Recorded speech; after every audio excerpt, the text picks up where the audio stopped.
Hola a todos. Antes de comenzar, quiero informarte que en este episodio tuve algunas fallas técnicas con el audio. Agradezco tu comprensión y quiero compartirte que ya estoy trabajando en coordinar una segunda grabación con nuestra invitada. El talento está allá afuera, pero encontrarlo no es fácil. En el podcast El Rizo Te Busca, te enseñaré cómo.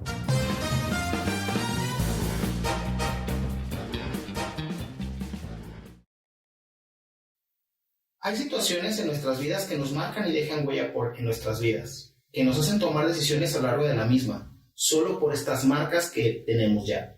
Algunas son positivas, como el primer logro académico que nos motiva a seguir adelante, o la primera vez que anduvimos en bicicleta sin llantitas o sin ayuda de nuestros padres, la primera vez que logramos algo. Incluso la familia es algo importante, ya que cuando nos acompañan momentos importantes también son marcas positivas, pero también hay momentos que dejan cicatrices que son imborrables, esos momentos que se convierten de sueños a pesadillas. Así que hoy tengo el honor de entrevistar a una persona que nos contará cómo un sueño se convirtió en una pesadilla larga y que a pesar de despertar de ella, continúa viviendo estragos de esta situación. Nos contará cómo vivió esos malos y oscuros momentos, llenos de eventos traumáticos, y que cuando logró despertar solo fue para darse cuenta de esta situación. Cómo a los 13 años tuvo que dejar a su familia y también cómo encontró el camino fácil, lo digo entre comillas, para tratar de olvidar esta situación. Ella nos contará cómo en su camino encontró la luz gracias a la ayuda que encontrar en esta situación la manera y el motor de vida para ayudar a las demás personas y, lo más importante, elegir su desarrollo profesional. Hoy tengo invitada a Carolina Winkler, que es licenciada en psicología con diferentes certificaciones y diplomados. Después de esta situación quiero agradecerte primero porque lo que nos vas a platicar está fuerte para muchas personas, pero que te ayudó a tomar esta decisión de decir, voy a ser psicóloga, voy a ayudar a las personas. ¿Cómo estás? Bien, es primera vez que voy a contar mi historia. Ok. Ha sido todo un proceso el decidirme a hacerlo, pero siento que tenía que ser contigo. Ok, gracias por la confianza. Así que muchas gracias por el espacio. Muchas gracias por la confianza. Quiero arrancar preguntándote, que creo que esto nos va a remontar a este momento. ¿Por qué decidiste ser psicóloga? ¿Qué fue lo que te hizo decir, quiero ser psicóloga? Excelente pregunta. Viví muchas situaciones difíciles del pasado, pero siempre sentí la necesidad de poder ayudar a la gente. Mi mamá tuvo depresión al punto de que ella estaba en cama. Ella tenía hambre, yo tenía 6 años aproximadamente, y ella me pedía comida a mí. Así de, hija, ven, tengo hambre, no sé qué. Pasaba todo el tiempo dormida por las pastillas, entonces yo sentía que tenía que cuidarla, ¿no? Pero hubieron otras situaciones todavía más complejas que me llevaron a poder experimentar por primera vez una terapia. Así que inicialmente fue el tema de que mi mamá estaba con depresión constantemente, era una persona dependiente absolutamente de mi papá. Yo me tuve que ver cómo me las arreglaba sola. Desde muy chica, entonces. Ajá. Ahora que eres psicóloga, te hago una pregunta. ¿Cuáles son los signos de la depresión? Porque creo que hoy en día se ha malbaratado es que estoy deprimido, es que esto. Pero ¿cuáles son los verdaderos signos de una depresión? Perfecto. En psicología hay un manual que se llama DSM-5, donde salen todos estos síntomas de cuáles tienen que ser específicamente, pero yo te podría resumir, así como lo puedo detectar y detectar que alguien necesita ayuda, porque hay un cambio muy fuerte en la personalidad. Es una persona que normalmente era alegre, no es que un día está triste, es que marcadamente es como si no tuviera vida. Hay signos en personas que son workaholic, que en vez de afrontar esa tristeza profunda que están sintiendo, se escapan a través de llenarse de actividades, de ahora te voy a trabajar 14 horas, para no sentir. Entonces todo la depresión se basa en intentar escapatorias para no sentir. Dormir mucho es una escapatoria para no sentir. Es un síntoma de depresión. O sea, me imagino que hay miles, ¿no? Pero son como los más comunes. Ajá, y es más fácil de detectar para la familia.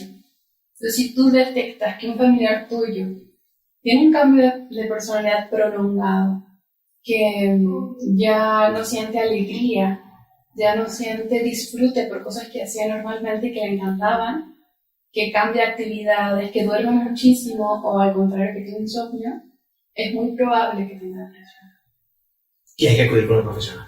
Correcto. De arranque, hay que partir de ahí. Sí.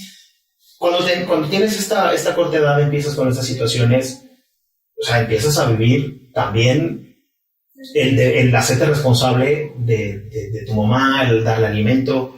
¿Qué más vives dentro de esta infancia que empieza a convertirse en situaciones que no son tan agradables? Porque al final creo que, a ver, tener 6 años y que tu papá o tu mamá, que se supone que son los que te proveen, te pidan esta ayuda, pues empieza a haber cambios en ti, empiezas a tomar roles que no te corresponden. ¿Qué sucede ahí?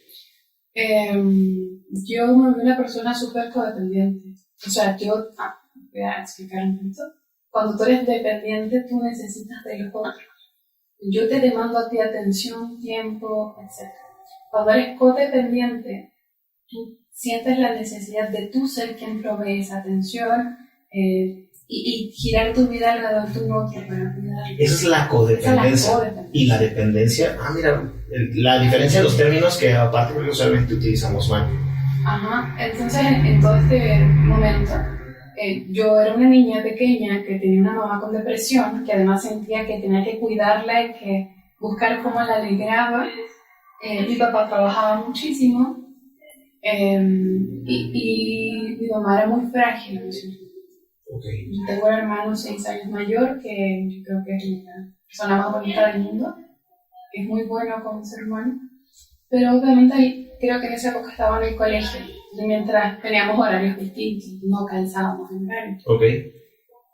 Entonces yo me veo sola en esa época y pensando o sea, porque no hay nadie que me cuide, ¿no? Sí. Y desde ahí empecé a asumir roles yo ahora me convertí en la mamá de mi mamá y cuidé de mí muy mal, como podía, porque... Bueno, pero a ver, a los 6, 7 años, ¿qué herramientas tienes para cuidar de ti? Ajá, y de nutrición, o sea, no tenía idea. Yo abría el refrigerador y veía, hay un yogur, o hay 3 yogures, me como uno, al rato me da hambre, me como el otro, y eso era lo que comía, ¿no? Okay. O había, no sé, queso. Entonces yo iba y me comía todo el queso porque... Era lo único que había. Era lo que había, ¿no? Ajá, exactamente. ¿Y cómo era el entorno familiar? O sea, ¿cómo era la situación? O sea, ¿qué pasaba dentro de tu familia? Porque al final creo que pues estás descuidado, estás expuesto a muchas situaciones. Tu hermano en la escuela, tú en un horario diferente, tu papá trabajando. ¿Cómo era esta situación? Era como una sensación constante de desprotección. Okay. De hecho, según los recuerdos que tengo, los primeros recuerdos que tengo, ahí fue cuando empezaron los abusos. Okay. Y es primera vez que lo voy a decir aquí en vivo. Empezaron los abusos por parte de mi primo. Okay.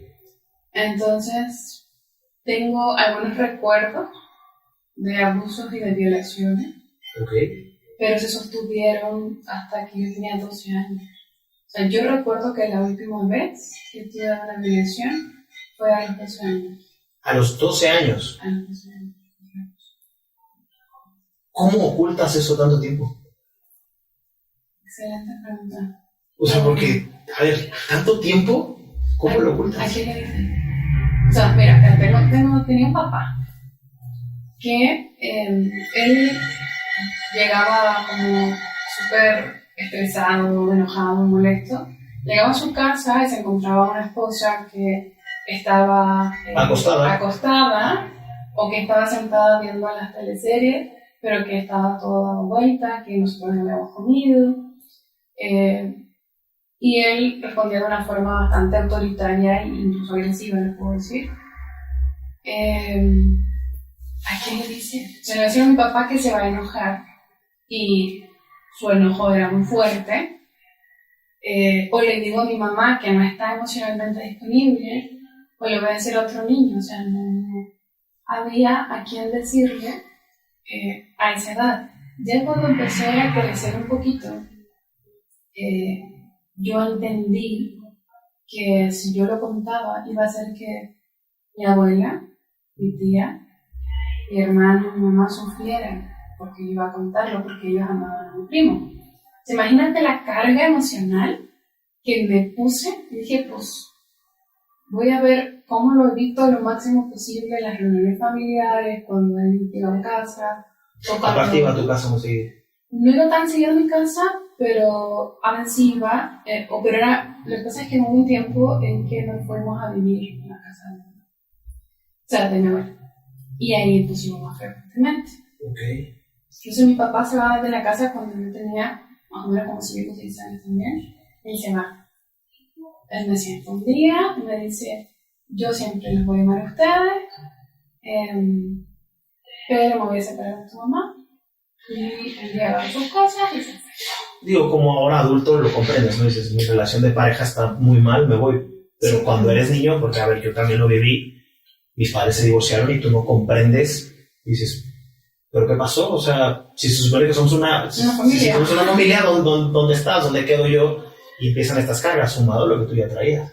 Ajá, entonces, imagínate, mi papá se va y yo sentía que era como el único adulto funcional, aunque estaba muy poco tiempo con nosotros, porque pues, había épocas con el contador, épocas en las que sí, pues, no estaba, o llegaba súper tarde, ¿no?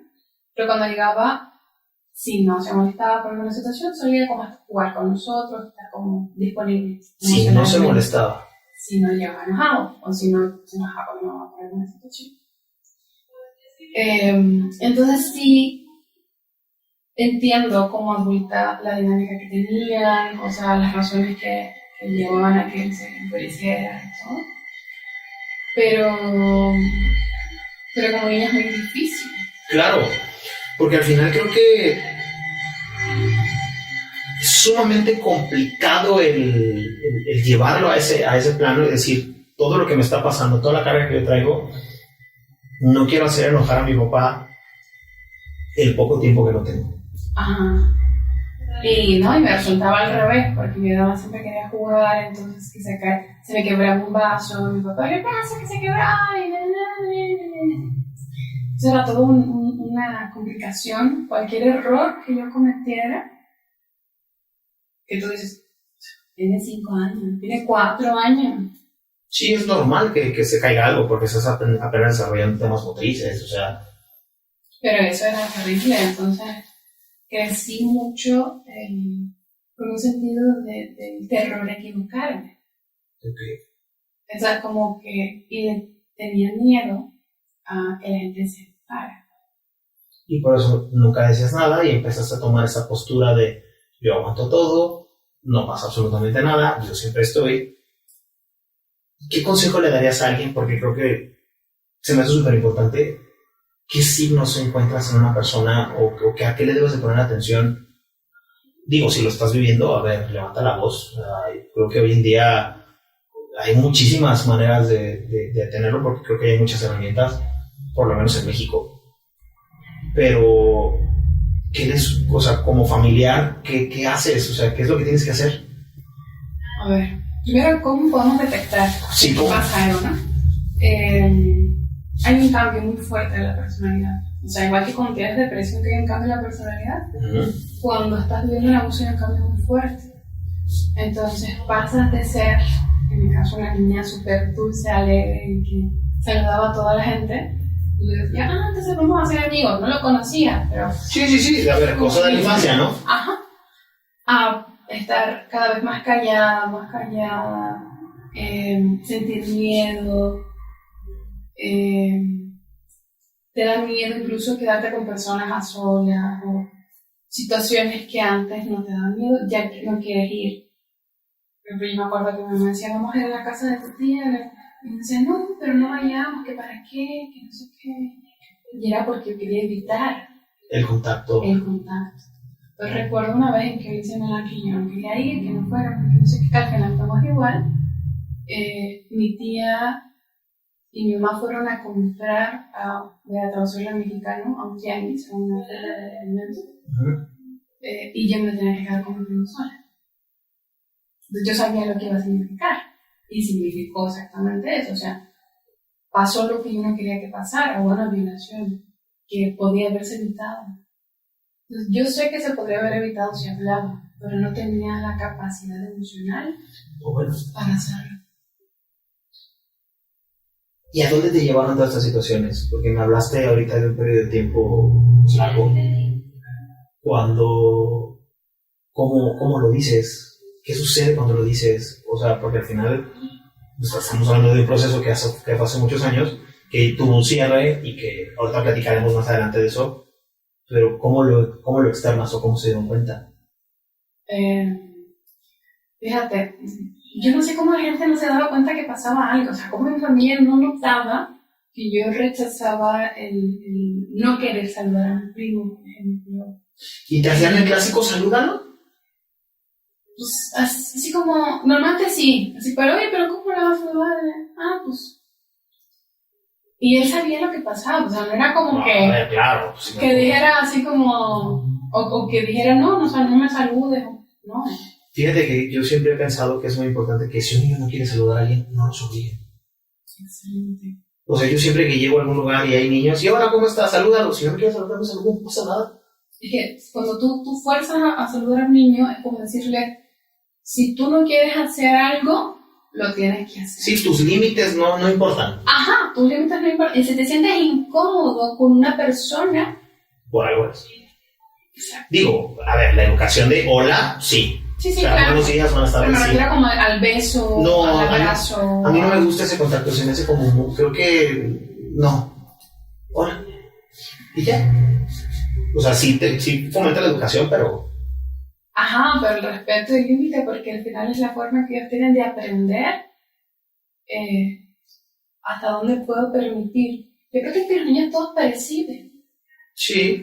Es muy curioso porque mis pacientes, muchos de ellos relatan que no alcanzó a ocurrir un abuso o estaba a punto de ocurrir un abuso, y antes de ocurrir, ocasiones antes ellos ya se sentían incómodos con la persona.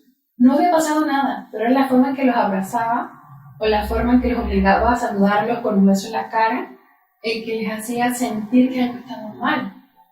Okay. Como predecir que algo malo podía pasar. No sabían que era algo malo. Sí, digo, al final, ojo ahí con eso, ¿no? O sea, cuide la educación, pero no los obligue. Ajá. ¿Y cómo sale a la luz todo esto? A ver. Resumiéndote, en ese momento, cuando sale el yo tenía 12 años. Y era una niña allá en Chile, se llama Básica, porque a todo esto soy chilena. Sí, no. Pues sí. La verdad que tengo un acento diferente. Se llama Básica, que dura 8 años, como la educación de Canadá, son 8 años. Sí, como primaria y secundaria aquí. Y después son 4. Entonces aquí creo que son 6 primaria. Es primaria, 6 primaria, 3 secundaria 3. y 3 prepa. Allá son 2. No hay... Sí, no hay... Se come en la secundaria, pero es todo. Ajá, básicamente. Entonces, yo estaba en el penúltimo de universidad básica, o sea, tenía 12. No hablaba.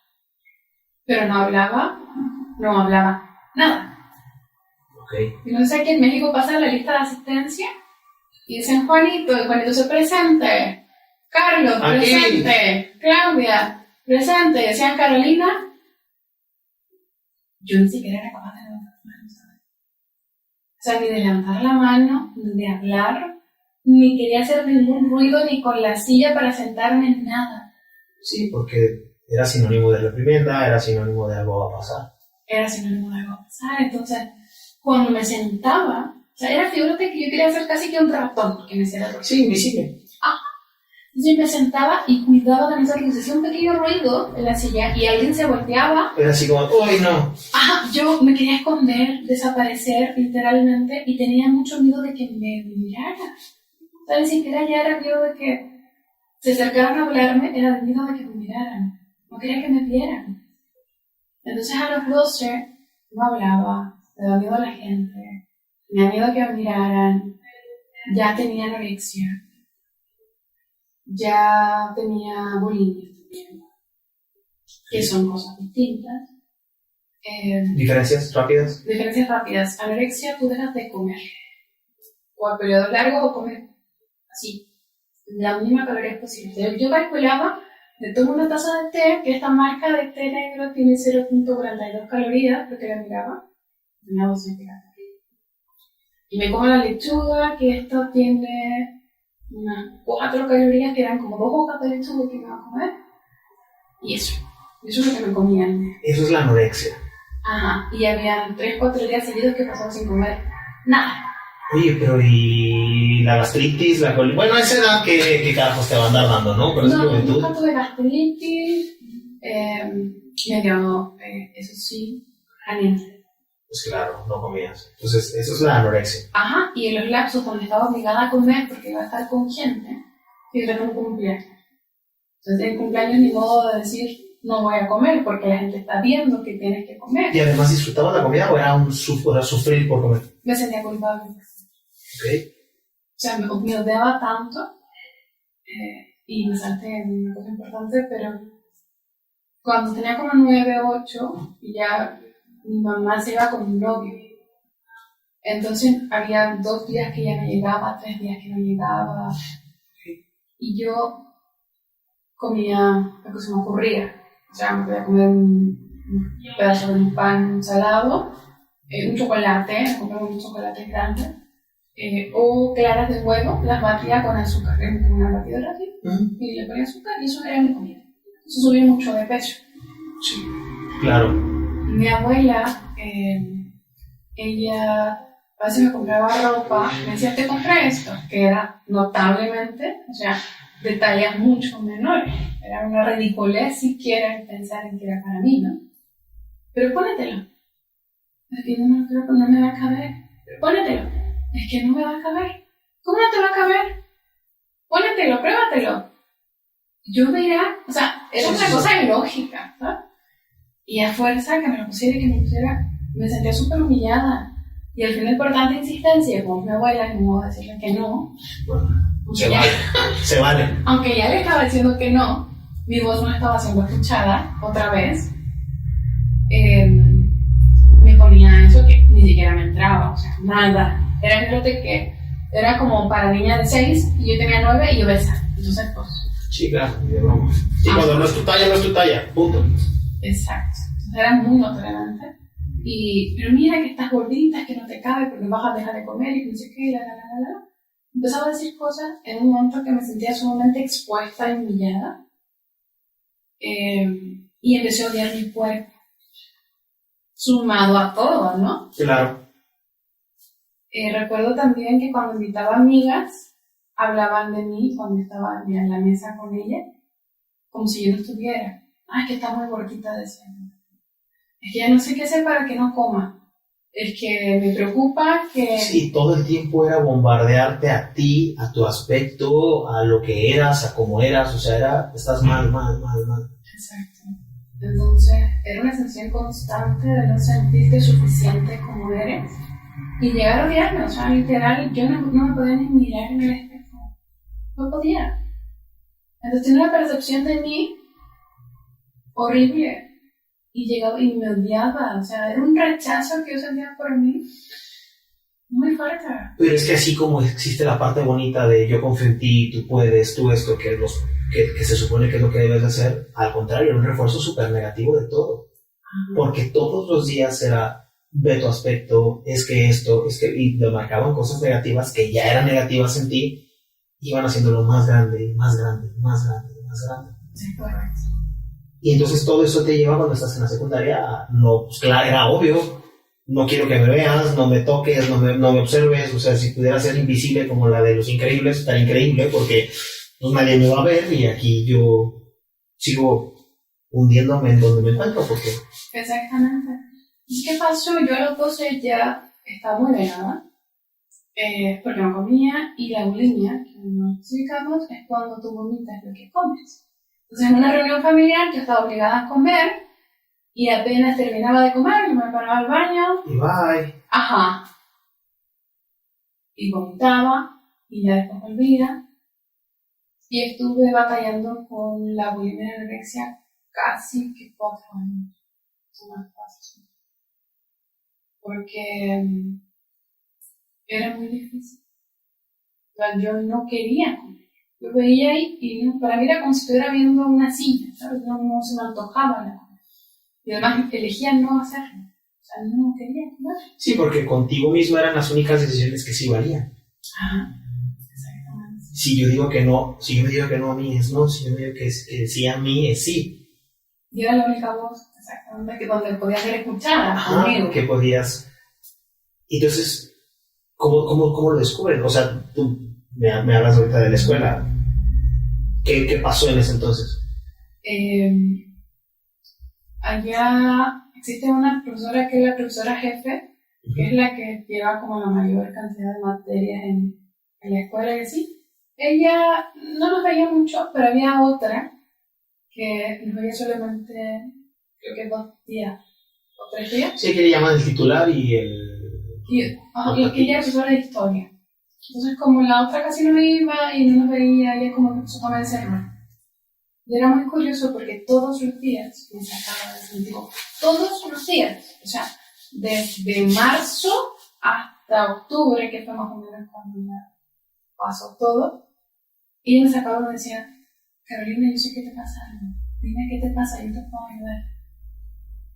Y fíjate que era como si estuviera encerrada, con candado, adentro, y que yo quería decir, sí, necesito ayuda. Pero no, tenía una barrera que no me permitía expresarme. Pues, claro. Y esa barrera yo entiendo que fue un mecanismo de defensa que desarrollé. Totalmente. Pero no lo podía cruzar. Entonces, todos los días, al otro día lo mismo, y al otro día lo mismo, y al otro día lo mismo, y así. Hasta que un día después de muchos meses, más de 6 meses, de marzo hasta octubre, más o menos, yo le dije, sí pasa. ¿Qué pasa? Es que no le puedo decir. Y yo dice, pero es que dime, es que no le puedo decir. Pero es que dime, es que no le puedo decir qué pasa. ¿Por qué no puedo decir? Es que si yo te digo, voy a hacer sufrir a mi abuela, voy a hacer sufrir a mi tía, voy a hacer sufrir a mi mamá, a mi hermano, yo los amo. Yo no quiero que ellos sufran, no te puedo decir. Sí, pero es que dime, no puedo. Ok, me lleva a entrar de nuevo a clase, a los 3 nuevas clases. Lo mismo. Y así hasta que en un momento me quebré. Claro. No podía decir qué pasaba, pero empecé a llorar y a llorar y a llorar y a llorar. Por fin empezó a salir la presión. Ajá. Me acuerdo que ese día en particular ella me llevó a la sala de profesores. Y yo empezaba, yo me hacía llorar. Pero dime qué te pasa. Si lo que pasa, y no podía porque pues lloraba más, ¿no? Sí, era un sentimiento tan... Lo tenía tan guardado de años. Y cuando le dije, ¿qué pasa? Es que mi primo me estaba abusando. No tienes idea de la cantidad de valentía que tuve que tener para saber decir esa frase. Claro. Porque para mí significaba el ser mala, ¿sabes? Sí. El saber todo lo que podía pasar después. Y yo creía que valía tan poco que necesitaba sacrificarme para que los demás no sufrieran. Entonces, en ese punto, ya dije todo, ¿no? Y me dice, yo le digo, él ahora tiene un hermanito, mi tía tuvo un bebé. Entonces, yo a veces, mi tía estaba con presión por parto, voy a la casa a darle leche al bebé, a ver que esté bien. Y sabía que eso significaba que si él estaba ahí, iba a ocurrir una violación. Yo me sentía responsable del bebé. Y era muy difícil porque yo sentía que sí. ¿Qué pasaba si mi tía no lo alimentaba? Porque muchas veces no lo alimentaba y lo estaba todo hecho de la mañana y o del día anterior y así. Si él se muere va a ser mi culpa. O sea, imagínate la mochila que cargaba que yo me la puse, Sí, porque nadie me dijo, oye, va a ser tu responsabilidad, ¿no? Pero yo de niña, mi mamá era mi responsabilidad. Yo asumía que todos eran mi responsabilidad. Y en ese proceso, ella me dijo, pero tenemos que denunciarlo. Y decía, no. O sea, ¿cómo lo vamos a denunciar? Ya te lo dije, ya, o sea. Ajá. Ya. Si tú puedes hacer magia para que ya no pase, yo con eso. Pero denunciarlo. Decía, ay, no, o sea, si lo denuncio, yo insistía en que va a sufrir mi familia. O sea, no puedo hacerlo. Dice, pero es que no puedes no hacerlo, porque va a seguir pasando. Ok, ya, y me fui a clases de nuevo. Otro día me sacaba de nuevo para convencerme de denunciarlo, porque me dijo, si tú no quieres denunciarlo, como colegio estamos obligados a denunciarlo, pero no va a pasar nada si tú me dices qué pasa. Porque no sirve de nada de que te pregunten y digas que no. Ajá.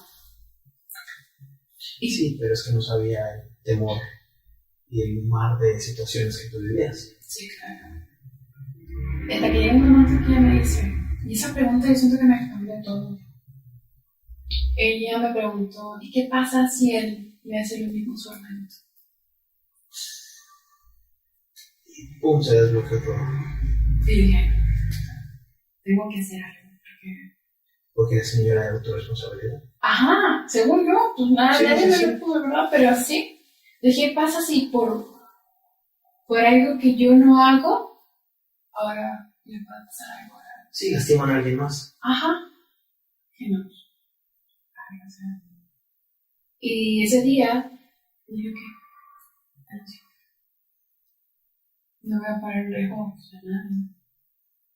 No voy a sacrificar a un niño, porque si me era capaz de sacrificar yo, porque yo sentía que no valía. Sí. Porque mi voz no era escuchada, porque yo no era importante. Entonces casi que cuando sufres violaciones, maltratos y todo, empiezas a ser un objeto. Y cuando eres un objeto, tú no tienes valor, tu voz no importa, tu opinión no importa. Sí. Entonces, bueno, yo valgo menos que la tranquilidad y la felicidad falsa de mi familia. Y ahí ella llama a mi mamá. Mi mamá vivía como a 3-4 cuadras de la casa. Mi mamá llega y dice, mira, siento al director del colegio, a mi mamá, Sí, acá. y tú empezaste a ver el mundo arder porque decías, es que ya no hay marcha atrás. Ajá, exactamente. Ya no hay marcha atrás. Y dije, a ver, no sé cómo voy a reaccionar mi mamá. A ver, todo esto mi mamá es una persona muy buena.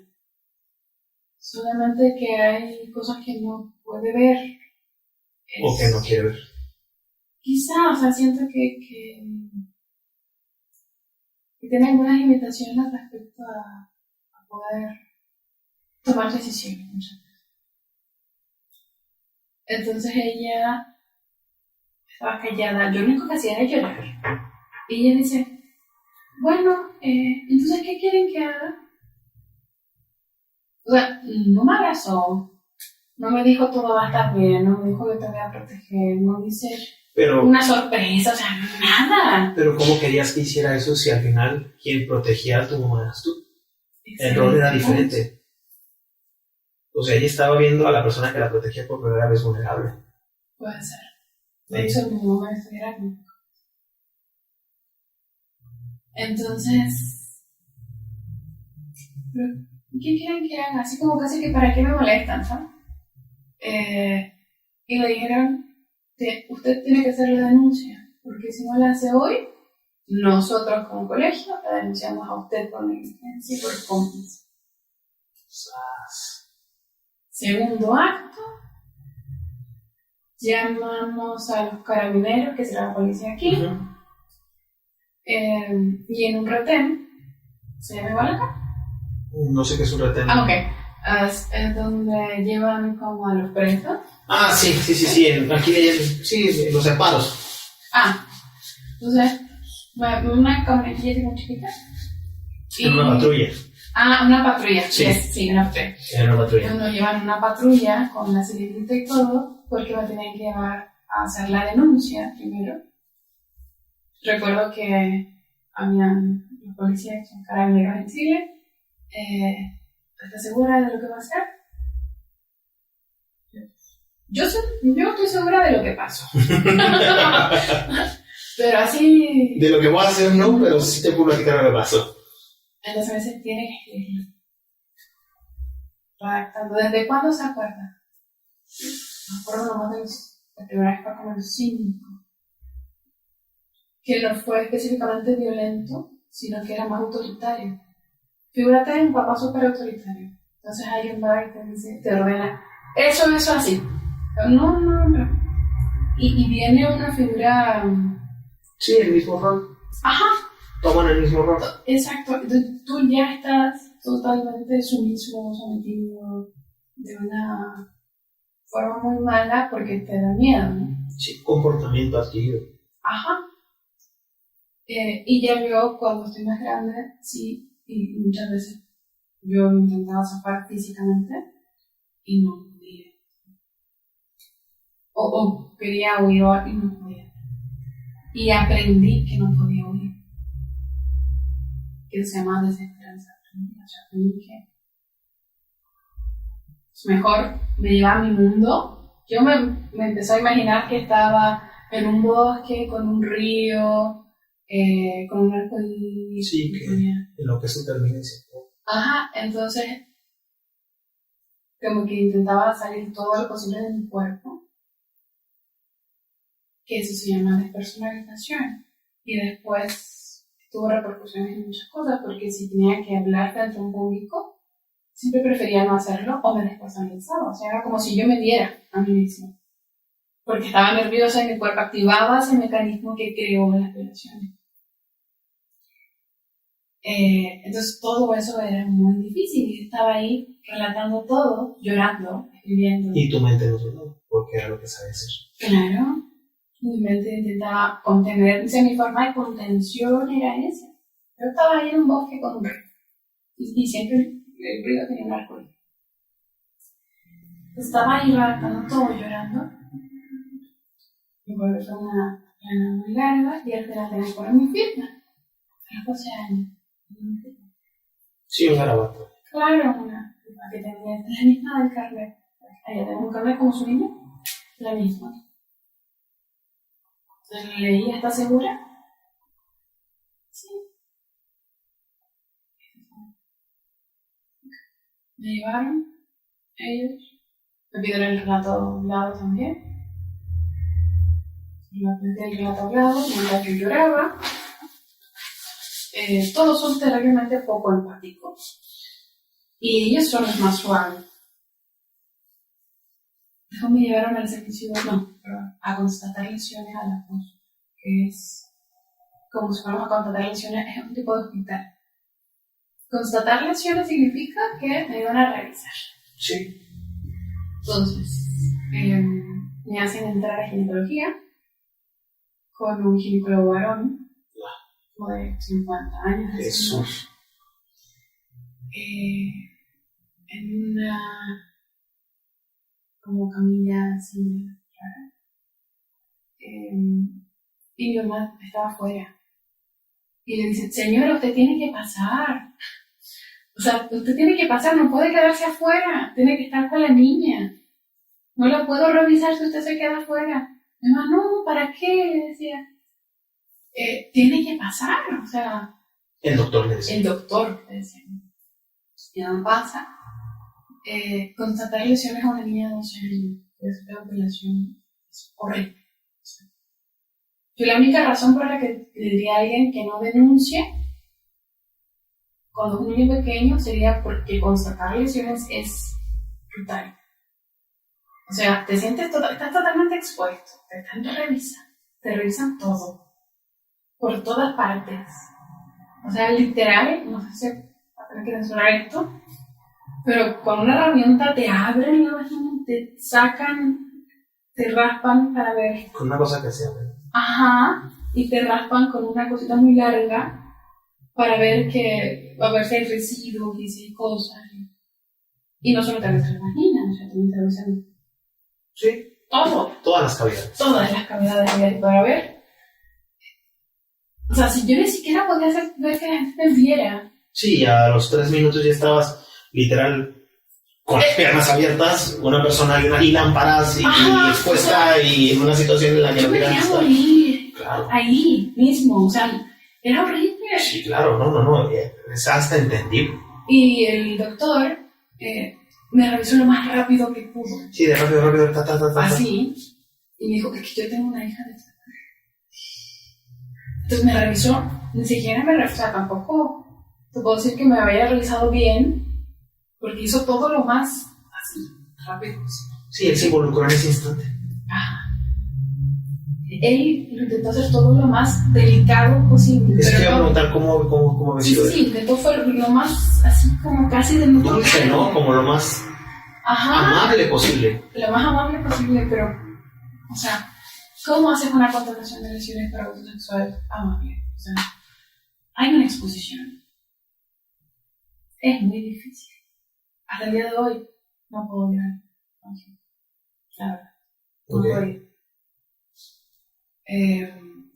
No he tenido necesidad, en teoría, pero sé que ya muy pronto sí voy a hacer. Sí, creo que sí, por favor.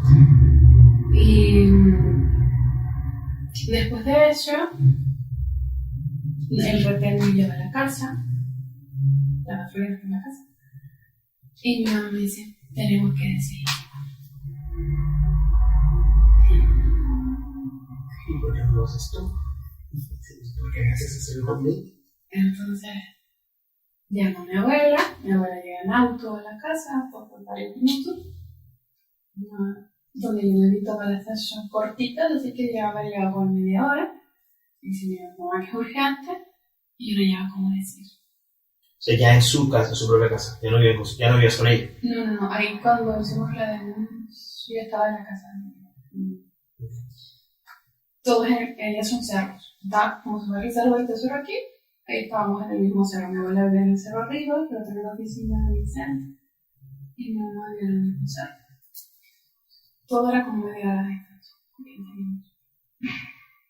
Y ella quería decir, y yo no quería decir. Entonces, yo me acuerdo, si dije mi mamá o mi niño, yo no me acuerdo de qué dijo. Es que la abusó él y el hombre, ¿sabes? Y mi abuela se quedó, es que no sé qué decir. Y Sí, como poniéndotela de juicio lo que te estabas diciendo. sí, claro, de hecho, siempre le puso un tema de juicio. Ella decía, yo no puedo creer que mi nieto haya hecho eso. Sí, porque era la figura perfecta en la casa o algo así por el estilo. Ajá, porque al final del día yo siento que cuando tú amas a alguien muchas veces no ves, no quieres. Entonces era muy difícil para mí sentirme además buscada. Yo dije, lo que tú creas, lo que no creas. Okay. Sí, empieza ya como por fin soltaste esa atadura, empieza a salir el verdadero carácter, ¿no? Yo siento que a partir de ahí dije, yo me voy a proteger a mí misma. Y nadie me va a proteger. Y es una postura dura. Pero me salvó de muchas cosas. Hoy en día la gente le llama que eres envidioso y eres egoísta. Porque no entienden cómo poner el por qué pones un límite o lo ven como algo negativo porque están acostumbrados a sobrepasarlos. Y alguien que los detiene, como que no es algo normal. Correcto. Pero, por ejemplo, a pesar de eso, había límites que cuando tuve una relación de pareja yo permitía que se cruzaran. Pero había otros que ya los teníamos muy Sí, pero era tu elección, pero ya era tu elección. Ajá. Entonces, en toda esta situación, una vez que ya se enteró mi tía, de que decía, es que no sé por qué andas mintiendo, esto de mi hijo, la verdad es que no puede ser, siempre eres tan mentirosa y mentirosa, pero un montón de cosas. Y yo pensé que ella me preguntara, ¿estás bien? O... Es lo que te hubiera gustado que sucediera, o sea, como por Sí, fin lo claro. dije, me gustaría que me arroparan y que lo... Y yo lo único que quería era no volver a verlo. Lo único que quería era eso. Ok. Yo no quería que volviera a pasar, nunca. Enfrente de jamás tus ojos. quería. Entonces, recuerdo muy clara vez, la última vez que ocurrió, yo tenía, exactamente como le he dicho, 12. Pero lo que más recuerdo es que yo le pedí a Dios que se fuera, que no entrara. O sea, que no, porque yo estaba en la oficina de mi abuela y él entra, o sea, la llave, y yo estaba el cerrojo. Yo lo único que quería era que alguien me marcara, que se tuviera que ir, que algo pasara para que eso no ocurriera. Y yo dije, y Dios no me escuchó. ¿Ah? Y Dios no me escuchó. Entonces, toda mi vida y toda mi familia eran muy ricos, es muy ricos. La religión adventista. Entonces, siempre siempre busqué mucho a Dios y yo sentía, ¿dónde está? Es que Dios no me escucha. Ajá. No soy lo suficiente para Dios. ¿Qué me tiene que pasar para que Dios me escuche? Y yo decía, no puede ser, o sea, mi familia no me escucha. No le importa lo que me pasa. Quieren tapar el sol con un dedo. Dios tampoco me escucha, entonces ¿quién me va a escuchar? ¿Qué pasa después? ¿Se enteran? ¿No te creen? Se enteran, no me creen. Era todo muy complicado. Mi hermano lo único que me dijo, yo no me voy a meter. Ni que malo, nada. O sea, yo no me voy a meter. Muy diplomático. O muy cobarde. Sí, puede ser. Él tenía 18, yo tenía 12. No sé.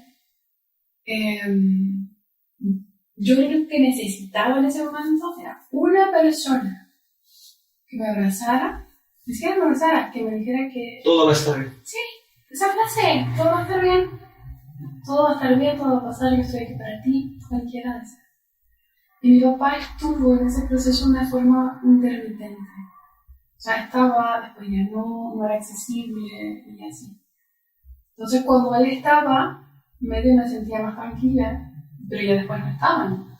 Entonces, pues, Eran pequeñas dosis. Ajá. Entonces duró casi 2 años el juicio. ¿Me equivoco? 2 años. El juicio. Entonces, estaba en medio de un juicio por violación. Estaba con anorexia. Estaba con bulimia. Estaba sin apoyo emocional. Estaba siendo cuestionada por mi familia, que me pedían que retirara años. Y no la voy a retirar. Pero yo no la voy a retirar. Ya la puse, no la voy a retirar. Sí, claro. Con una fortaleza, o sea, que ahora me impresiona. No me saqué tanta fortaleza de 12. O sea, con medio de tanta situación difícil. De un hermano que no participo ni para apoyarte, ni para protegerte, ni para nada. Sí, ni para juzgarte tampoco. Ajá. No estoy... No sumo, pero tampoco resto. Ajá, pues al menos neutro, ¿no? De un papá intermitente y de una mamá no funcional, o sea, no disponible. Y a pesar de eso, fíjate, en ese momento nunca juzgué a mis papás, a ninguno de los dos. Yo tenía extrema empatía, siempre. O sea, bueno, mi hermano lo entiendo, porque es su primo, porque para él era como un hermano más, lo entiendo. Mi abuela lo entiendo, porque es un nieto a mi ¿Pero tía. por qué justificar? Excelente pregunta, porque... ¿Por qué siempre justificar que no hicieron lo que tenían que hacer? Porque no juzgaba. O sea, yo juzgaba a mí. Sí, pero... a ver, hoy en día ya como terapeuta, después de que pasaron muchos años, creo que dices, a ver, yo los justificaba, yo les permitía, yo generaba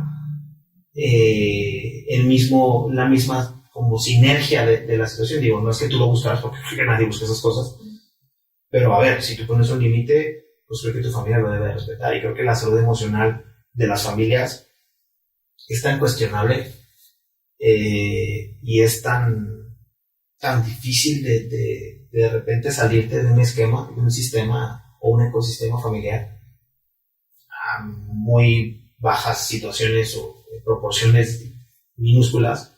Yo también me salí de un sistema familiar en donde fue muy difícil. Es súper complicado salir de un sistema familiar y poner un límite. Ahora, con los cuestionamientos que tú estabas haciendo y con lo que llevaste a la mesa de problemática, creo que justificarlos era hasta un acto de amor, ¿no? Como te justifico un poco porque se supone que eres mi familia. Ajá, o sea, no sé si era porque era mi familia, pero a ver, había dos situaciones. Primero, siempre fue muy compasivo, o sea, fui criada en una religión adventista, en donde mi ejemplo era Jesús.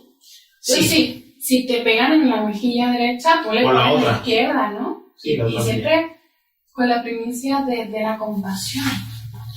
Por un lado, lo que es un arma de doble filo, realmente. Y por otro lado, Sí, muy claramente. yo me sentía... O sea, yo sentía que todo era mi culpa. O sea, yo sentía que es muy curioso, pero extenso. Que tú lo generabas todo, que era por tu propia culpa. Sí, pero no era porque yo lo generaba, yo sentía que había algo mal en mí. O sea, que yo... Que tú eres la culpable. Sí. Que lo que estás haciendo es la consecuencia de lo que tú estás haciendo mal. No de lo que estaba haciendo mal, sino como que yo estaba rota, ¿sabes? Sí. Como si yo estuviera rota porque era, o sea, todo lo que mi abuela me hace sentir cuando pasaba la situación de la ropa, yo era insuficiente, yo estaba rota, estaba quebrada, o sea, algo que era intrínsecamente fallo en mí. Como el comentario de me pega porque me quiere. Puede ser, pero más ligado como a me tratan así porque yo no valgo. Ok. O sea, hay un tapete en el piso, la gente pasa. Yo soy ese tapete. Yo me puse como el tapete. O sea, pero no era como que yo me pusiera, era como yo nací siendo un tapete. Ok. Toda la vida he sentido que no valgo. Entonces, toda la vida he sentido que no soy importante, que nadie nos escucha. Ok. Soy un tapete. ¿Cómo puedo juzgarlos porque pasan por arriba de un tapete? Sí, yo soy el tapete. Ajá. ¿Y cómo empiezas a evolucionar? Porque, a ver, me has platicado una historia garrafal. O sea, triste, llena de sufrimiento, llena de dolor. Por eso cuando empecé a platicar de ti, hablo de situaciones en donde hablas de anorexia, de bulimia, me hablas de situaciones complicadas con la familia. Desde muy chica fuiste responsable. ¿Y ese fue tu fondo? ¿O hay todavía más abajo? Hay un todavía más. Primero empecé a autoflagelar. O sea, ya me dañé a mí misma con la anorexia y con la bulimia. Pero después empecé a cortarme un brazo. Porque no lleva qué hacer con el dolor. No lo podía expresar, no lo podía sacar, sentía menos dolor cuando me lastimaba. Sí, me corto y me duele por la cortada. Y tengo un alivio emocional. Sí, y veo que me corto y se acabó el asunto porque se canaliza ahí. Exacto. Y no lo recomiendo, por supuesto, para nada, eso es... Y solo pasa cuando hay algo muy fuerte emocional. O sea, no es que los adolescentes no estamos aburridos y en la moda y nos empezamos a cortar, no. Eso no es cierto. Si usted tiene un adolescente, por favor, alguien por ahí tiene un adolescente ¿Qué se está cortando? que se está cortando, lleva a un psicólogo. Eso es una alarma seria. Fíjate que tengo la esposa de un amigo mío, es maestra, y me platicó que hubo un tiempo que estuvo de moda. Creo que le dicen cutting o algo así por el estilo, que los jóvenes le dicen así. Ya soy de otra generación, ya soy el tío que no sabe que está de moda, pero que estuvo muy de moda ese tema. Si tú tienes un niño que desde chico le dices que es valioso, que es importante, No lo va a hacer. es importante cuidar su cuerpo, que si se golpea sin querer, le dicen, ay, sóbate, o sea, tu cuerpo cuídalo, no sé qué. No lo va a hacer jamás. Sí, no. Pues siempre. Pero lo hacías, entonces lo hacías. Y mucho tiempo quise intentar después borrar la cicatriz, ¿eh? Hasta que llegó un momento en que me di cuenta que me ponía un montón de cosas que sí. Y son parte de ti. Sí, y tengo la dicha de poder decir que gracias a mostrar las cicatrices que tengo en mis brazos, he podido ayudar a muchos jóvenes a eliminar. Sí, porque todo podría ser una historia muy bien fabricada, entre comillas. Pero le dices, a ver, supera esto. Aquí está. Ajá. ¿Cómo me la dice? O sea, no me la hice para platicar de la historia. O porque soy muy buena con la narrativa. O sea, aquí está. Entonces, fíjate, jóvenes que no hablaban con ningún psicólogo, que nomás los llevaba. Es que tú estuviste en el mismo camino. Exacto. Creo que eso es lo valioso, porque a ti te hablan de un problema y dices, es que me duele esto, y dices, no lo demerito, pero creo que es muy diferente. Totalmente. Entonces llevaba con ellos y yo, no, es que lo llevo, sé que es esa persona que visito, pero no quiero hablarle a nadie. Y llegaba, su mamá me dice que te estás cortando. Vamos a hablar de por qué. Tú también me cortas. Es como que te miran. Sí, es que volvemos a lo mismo, o sea, ya pasé por ese camino. Ajá, y yo así me levantaba la mesa y me decía, mira, Aquí está. ajá, sé que no lo haces porque tu mamá dice que es porque estás aburrido. Yo sé que no lo haces. ¿Qué hay atrás? Y ahí se quiebran y lloran. Lo único que necesitaban era sentir que alguien los comprendía. Entonces, creo firmemente que si tuviera que volver a elegir vivir lo mismo que viví, lo seguiría eligiendo. Híjole. Es que hablas ya de un perdón, o sea, hablas de que tocaste el fondo y saliste. Sí. Y que hoy en día que estás fuera, dices, gracias a todo eso, hoy soy lo que soy. Por eso hablaba también un poco al principio de las cicatrices y de cómo ese punto en tu vida te hizo llegar a donde estás y convertirlo en algo positivo. ¿Cómo fue salir de esta situación en donde atentaste de todas las maneras contra tu cuerpo y viviste estas situaciones? ¿Cómo fue el proceso para salir bien? Para concluir el tema del juicio, porque a mucha gente le dará curiosidad, ¿qué pasa en el juicio así de manera súper rápida? De manera súper rápida, me hicieron unas pruebas físicas también, horribles en una silla tortuosa.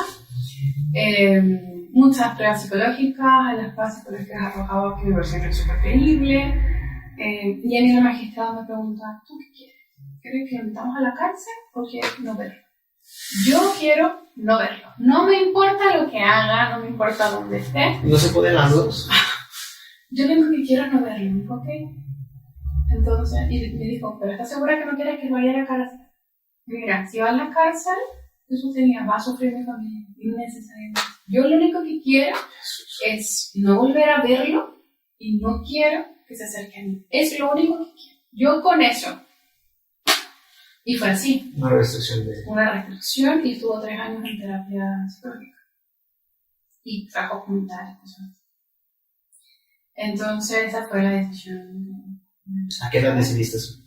A los 14. Yo estaba en ese momento, no voy a decir a dónde porque voy a terminar la pregunta de cuál fue mi punto de fondo, o sea, donde toqué fondo, pero no estaba en mi casa, ni con mi abuela ni con mi familia, cuando supe la resolución. Entonces, ¿cuál fue mi fondo? Lo más difícil, cuando me intenté suicidar. Ok. Sí lo intentaste. ¿O lo pensaste? No, yo lo decidí. Ok. Y de milagro no pasó. Okay. No era el momento. Entonces, ¿y cómo es esa decisión? O sea, yo siempre he pensado que se ocupa un falso valor o un valor muy fuerte para tomar esa decisión, porque en nuestro propio chip en la cabeza del instinto animal nos dice sobrevive. O sea, busca sobrevivir, no te cambia la palabra un valor muy fuerte por un dolor enorme. Se necesita un dolor demasiado fuerte. ¿Qué dices? Con esto lo voy a tener. Se acaba aquí. Ajá. Yo lo único que quería era dejar de sufrir. Yo con eso dejaba de sufrir, eso es lo que. A pesar de que ya habías tenido la resolución. Todavía no la tenía. Ok. O sea, estabas en el medio del juicio, tenía 13. estaba en el juicio con mi familia, que es una expresión, no sé si quiso ocupar, me había dado vuelta a la espalda, o sea, no estaba apoyándome. Me sentía horrible conmigo, con mi cuerpo, con todo. O sea, sí, es que todo estaba en contra de ti. Esa era mi perspectiva en ese momento y se fue. Claro, dices, aquí mira mejor. Yo ya no quiero, así, yo no quiero. Sí, game over y se acabó. Y todo el mundo deja de sufrir, ¿no? Porque ya yo dejo de provocarle molestias a mi familia, dejo de tener este problema, dejo de ser el detonante de todo, ¿no? Y yo decía, me tengo que hacer. Bueno, si me muero, nadie me va a extrañar. Todos van a seguir con su vida normal, como si no hubiera pasado nada. No soy imprescindible para nadie, no soy importante para nadie. Pero si yo hubiera tenido una sola persona que me hubiera demostrado mínimo interés, cariño, una frase, lo que sea, no me hubiera intentado suicidar. Una. Si hubiera tenido una persona que me hubiera dicho un día, ay, que tengas un bonito día, con eso.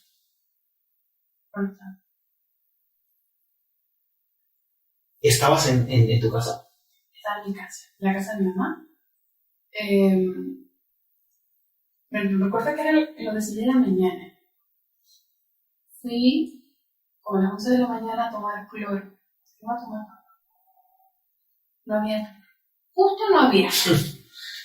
Entonces, la vida, ¿no? Así como diciéndote, hey, por aquí no es. No, queriendo hacerme sufrir hasta el último momento. Dije, ay, no. Qué manera de verlo hoy en día, ¿no? Y, no había cloro. Tomé algo que aquí no existe. Es un limpiador que se llama así. No sé si existe, no lo he visto nunca. Es muy espeso, blanquecino, arenoso. Entonces yo dije, pues eso, dice no ingerir. Vámonos, me empino el pomo. Claro, me tomé así un vaso gigante, le eché POE. Sí, todo lo que existía. Todos los limpiadores del mundo.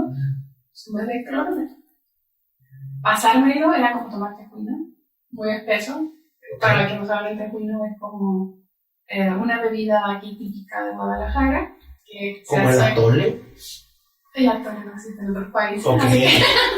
Es como una bebida, como si estuvieras tomando arena, básicamente, pero es harina de choclo, de maíz. Sí, es como la crema irlandesa, por así decirlo, un poco más espesa, está súper fría. Ajá. Sí. Entonces, esto que me estaba tomando era como si tuviera agua con arena, básicamente. Sí. Horrible pasártelo. Sí, el sabor, el olor, todo. Todo muy asqueroso. Dije, bueno, entonces me tomé 2 vasos. Y esperé 1 hora, y otra hora, y no pasaba nada. Ni me sentía mal, ni quería vomitar, nada. Y tu cuerpo diciéndote, he vomitado tantos años que esto no me hace nada. Me preparaste para este momento. Era horrible porque yo ya había tomado la decisión y de una frase, obviamente tampoco la estoy cambiando, pero cuando tomo una decisión me la cambio. Yo soy muy determinada. Yo decidí que ese día me iba a morir y ese día me iba a morir. No recuerdo la fecha exacta, el día así con número no. Recuerdo que fue la última semana de noviembre. La última semana de noviembre, cuando yo tenía 13. Y no pasó nada con eso, esperó un par de horas y nada. Ni sueño. Nada. O sea, ni que sintiera que saliera una burbuja de jabón, nada. Esperando, ¿no? Así de... Ajá, y yo pues, bueno. Cuando hice eso, antes de hacerlo, yo me había escrito en el cuerpo. Quiero que donen mis órganos. Donen mis órganos. Soy ambidiestra. Escribí perfectamente aquí, donen mis órganos. Será claro el mensaje. Yo quería que el menos tuviera valor mis órganos. Entonces a mí no me sirvieron para vivir. Que a alguien más le sirva. Exacto. Entonces, y me escribí y me rayé. Quiero que mis órganos. La decisión estaba tomada. Sí, tomadísimo. No pasó nada, fue pasando la tarde, llega mi mamá había llegado de un consultorio donde le daban las pastillas del mes. ella tenía depresión, diagnosticada, por lo tanto le da un suplemento, pero los del mes.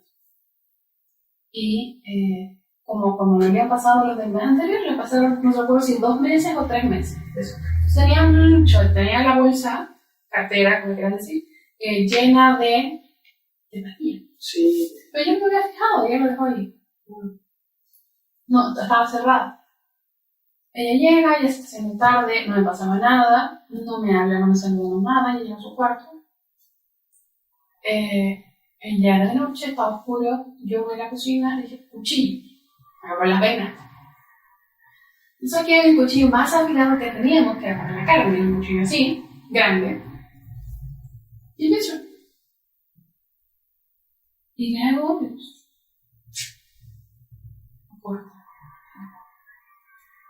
Yo temblaba. Mi cuerpo temblaba.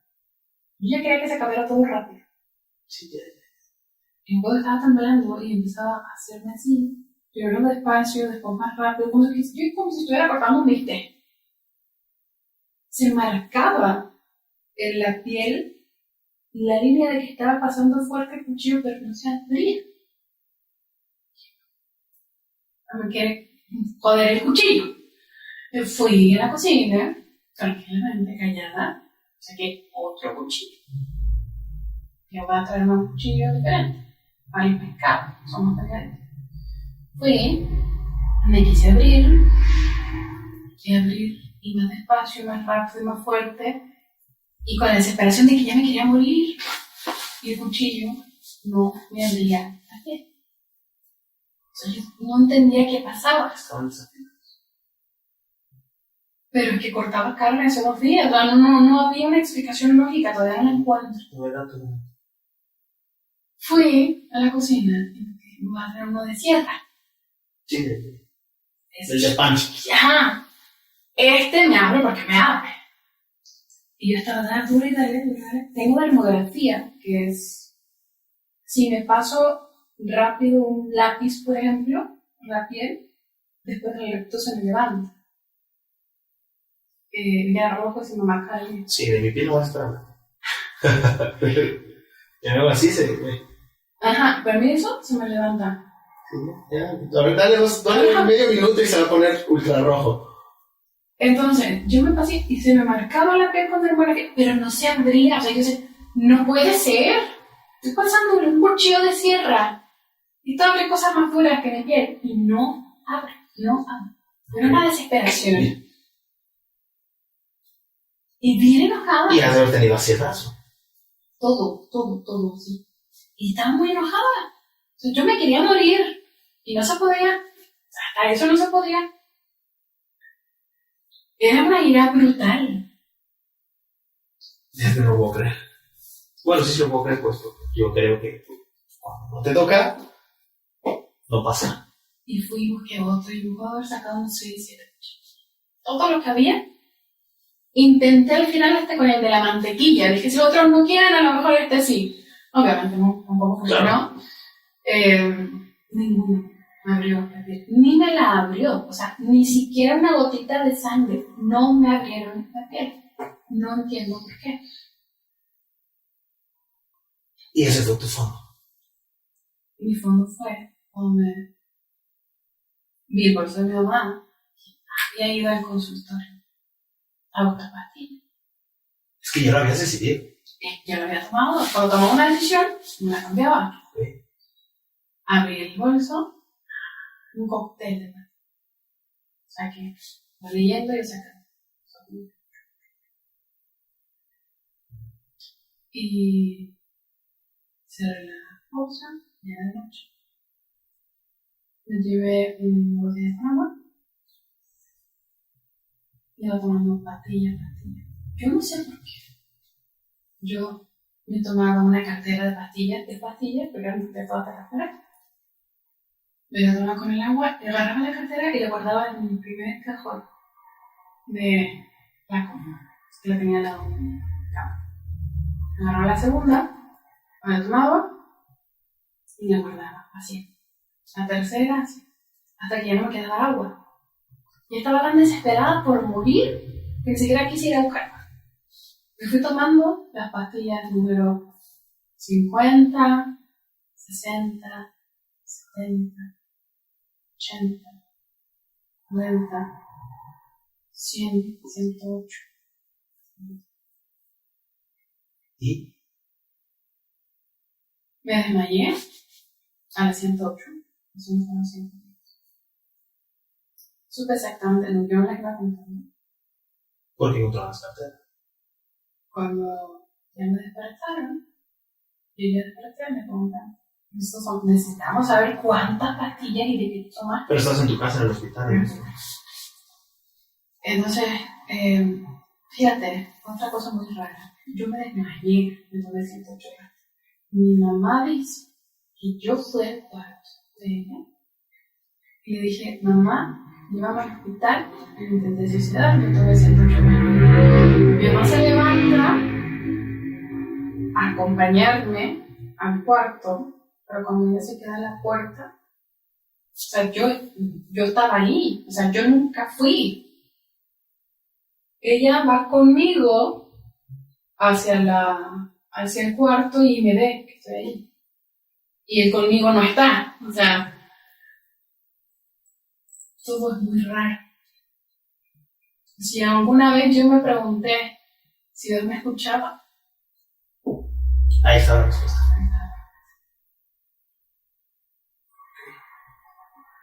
por eso no, yo no puedo negar la existencia de Dios. O sea, he tenido de esa y otras muchas cosas por las cuales yo no puedo negar que existe alguien que hizo un milagro y que por eso estoy aquí hablando. Independiente de la creencia religiosa. Sí. Le vamos a poner a alguien. Despierta en el hospital. Despierto en el hospital, despierto muy enojada, ¿Por qué despertaste? porque desperté. Entonces, despierto con bata de hospital, o sea, en la cama con bata de hospital, y me dice una enfermera, ¿cómo está? ¿Cómo se siente? Digo, no me hable, por favor, porque estoy muy enojada. No le quiero hablar más. Yo estaba muy enojada. O sea, muy enojada era esa expresión. Y me dice, está toda rayada. Sí. O sea, pues tenía rayada por todas partes que yo quería ver unos órganos, pero viva no se puede, ¿verdad? Entonces recuerdo mucho que estaba muy enojada. Y yo decía, ni para morir me sirvo. Y ahí te empiezan a dar ayuda, me imagino. O sea, después de ese momento empiezas a recibir ayuda, porque digo, a ver, si me dices que ese es el fondo, ¿quién te empieza a ayudar?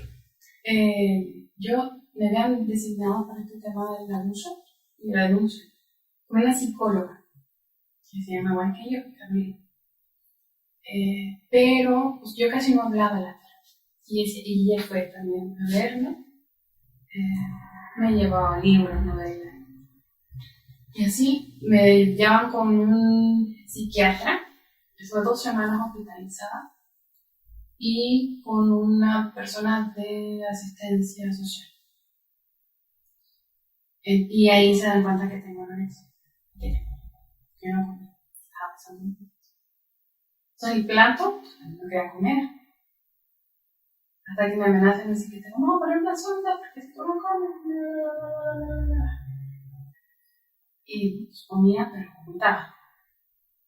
Y ahí fue cuando me dijeron con un psiquiatra también, para que medicamentos. ¿Y cómo el Estado permite que siguieras ahí?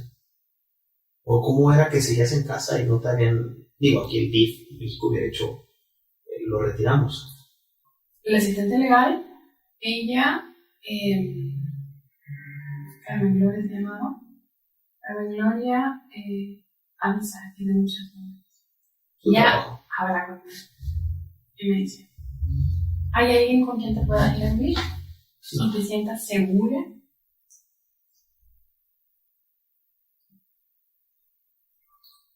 No, porque necesitas una persona que pueda estar disponible para ti. Sí, o sea, si una persona que trabaja de 8 de la mañana a 11 de la noche no sirve, ¿no? Dice, no hay nadie. Me dice, ¿tú crees que sería mejor y tú estarías mejor en un hogar de menores? Me dice,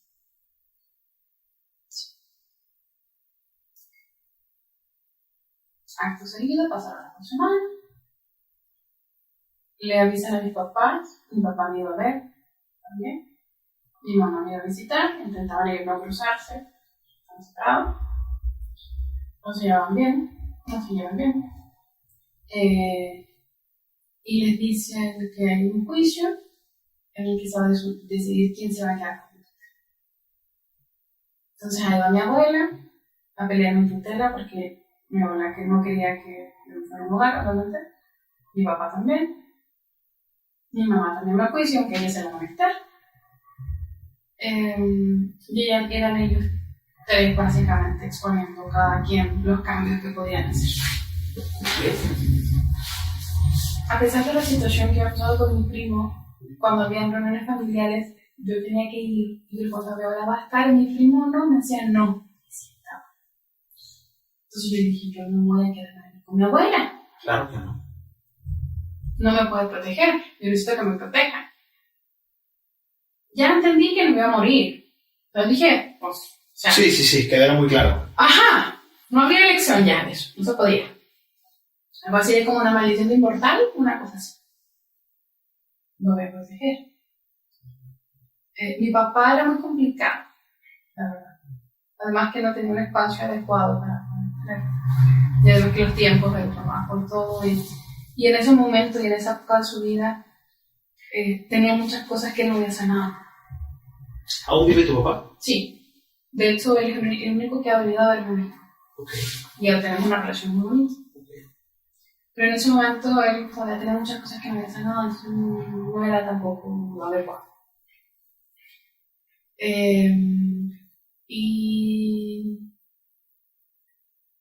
Y entonces, no soy muy bonita, pero está en una relación muy cercana.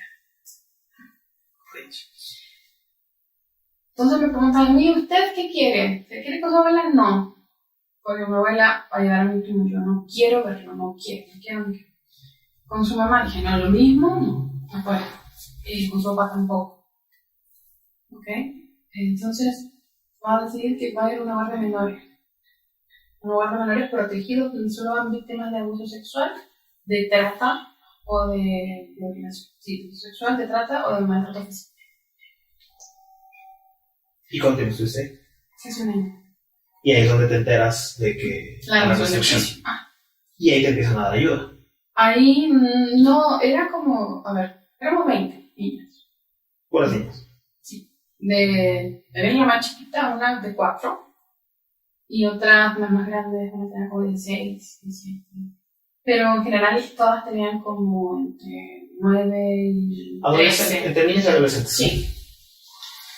Y ahí entendía que tenía estructura. O sea, yo nunca en mi vida había tenido estructura. Sí, no que había un horario para levantarse, un horario para desayunar, un horario para comer, había responsabilidades. Mi hora de la comida, que en Chile se llama almuerzo, que se pintan de aquí, era con mi mamá a las 5 o 6 de la tarde. Cuando los días que ella estaba bien, era a las 5 o 6 de la tarde. O sea, era la hora de comer. Y ella era a las 2 de la tarde. Ahí era la 1. Entonces, era una maravilla en el sentido de que entendí que habían normas y estructura que yo no había tenido jamás. Me enseñaron a barrer, porque yo soy de barrer. A trapear, por cantar. Todas las niñas hacían algo del abuelo. Habían cuidadoras que se rotaban por turnos, eran 2 siempre, una dupla, otra dupla, que se rotaban turnos, etc. Ahí yo sí ya tenía anorexia, pero ya como que me andaban viendo a ver si comía o no comía. Entonces cuando lo miraba yo le regalaba mi sándwich, me llevaba helado y hacía como ese tipo de cosas. Pero me gustaba, por ejemplo, ayudarle a las niñas chiquititas a sus tareas, peinarlas para que se fueran al colegio. Sí, porque al final eres un ser que da. Ajá. Está acostumbrada porque... Y me gustaba, entonces eso me hacía muy bonito. ¿Y cuándo empiezas con tus primeras terapias? Con mi psicóloga Carolina empecé como a los 12. No, perdón. Sí, a los 13 al principio. ¿Y ahí fue cuando dijiste, yo quiero hacer esto? No, fue cuando ya estaba en el lugar. Yo seguía yendo al Maigo así en ese centro. Del hogar yo no podía salir. O sea, era una cárcel para niños, básicamente. Habían duplas, las personas que te cuidaban que eran muy malas. No había abuso de ningún tipo, pero era muy cruel. Objetos. Ajá. Era muy cruel y se robaban la comida y eso. O sea, Y había otros que han de haber sido muy buenos. De hecho, todavía por ahí tengo un feedback a una que fue muy buena persona. Y a dos, de hecho. Entonces me llevaban a este centro, las asistentes sociales que estaban ahí, me llevaban ellas a encontrarme en práctica, a que yo fuera con mi terapeuta Carolina, a todo esto un saludo para la terapeuta, porque me acuerdo que yo le reclamaba, cuando tenía que escribirle a alguien, decía, es que usted ni siquiera me da un abrazo. Ahora entiendo que hay normas en las que no se puede, hay ciertos límites que no se puede pasar. No, porque no te involucras y el paciente se involucra. Ajá. Y pues no está cañón. Entonces yo ya le reclamaba como si ella fuera mi mamá, ¿sabes? O sea, yo quería que ella ocupara algún rol de cuidarme o de sentirme amada. Que no era el que le correspondía. Exacto. Y a pesar de eso estuvo muy presente, me fue a ver varias veces al hospital cuando yo estuve por el intento de suicidio, me llevaba novelas, leía un libro de 400 páginas así en un día y empecé a leer muy rápido. Y estaba presente dentro de mi vida. Pero después ella se tiene que ir a España a hacer una maestría y mi proceso se cierra rápido. Tampoco tenía un buen cierre el proceso. Y ¿sabes cuándo tomé esa decisión? Fue cuando éramos puras niñas en sí. Estábamos todas juntitas, chiquitas de 3, 5, 9. La mayoría teníamos entre 9 y 13. La moda en matemática. Unas poquitas más grandes, pero todas con el mismo sentimiento.